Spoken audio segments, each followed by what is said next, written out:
श्री स्वामी समर्थ परब्रह्म ग्रंथाचा भाग 27वा।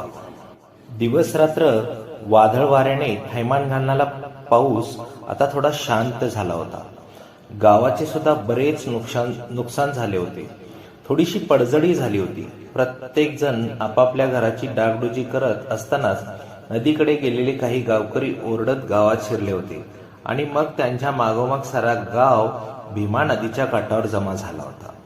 गावकरी बोट दाखवून बोलू लागतात सर्वांचे लक्ष गेले होते आणि प्रत्येकाचे डोळे आश्चर्याने विस्फरले होते। स्वामीने वाळूचे जे घर बांधले होते ते वादळ वाऱ्यात पावसात जसे तर तसे राहिले होते। गावकरी तर्कवितर्क करीत असताना श्रद्धावान गावकऱ्यांचे डोळे भरून आले होते।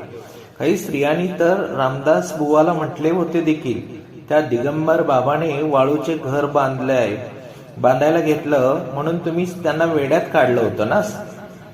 त्यावेळी त्यांची लीला आपल्याला समजली नाही, पण वाळूचे घर बांधून त्यांनी आपल्या चळांबे गावचे रक्षण केले हे निव्वळ वाळूचे घर नव्हे तर आपल्या चळांबे गावचे प्रतीक आहे।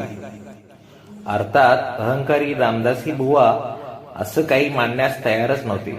स्वामीकडून वाळूचे घर बांधले गेले आणि तुफानी वादळ वाऱ्यात पावसाने ते उद्ध्वस्त झाले नाही, याला तो फक्त योगायोग समजत होता।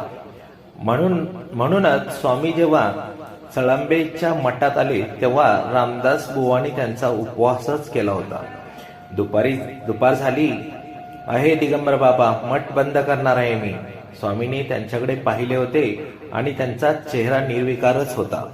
निघा आता, उत्तरादखल स्वामी मठातच आडवे झाले होते। रामदास बुवा बरोबर त्यांचा जो कळप होता तो हसला। बुवा, आता काय करणार तुम्ही? दिगंबर बाबा तर झोपलाय, घोरूही लागलाय। सर्वजण हसले। त्यांच्या हसण्याचा दिगंबर बुवांना खूप राग आला होता। त्यांनी रागारागातच स्वामींच्या जवळ गेले आणि ए बुवा, उठ येतून, मला देऊळ बंद करायचं आहे। बुवा एक नाही दोन नाही, स्वामी आपले घोरत तिकडच झोपून राहिले। याचा मात्र आता त्याला खूप राग आला।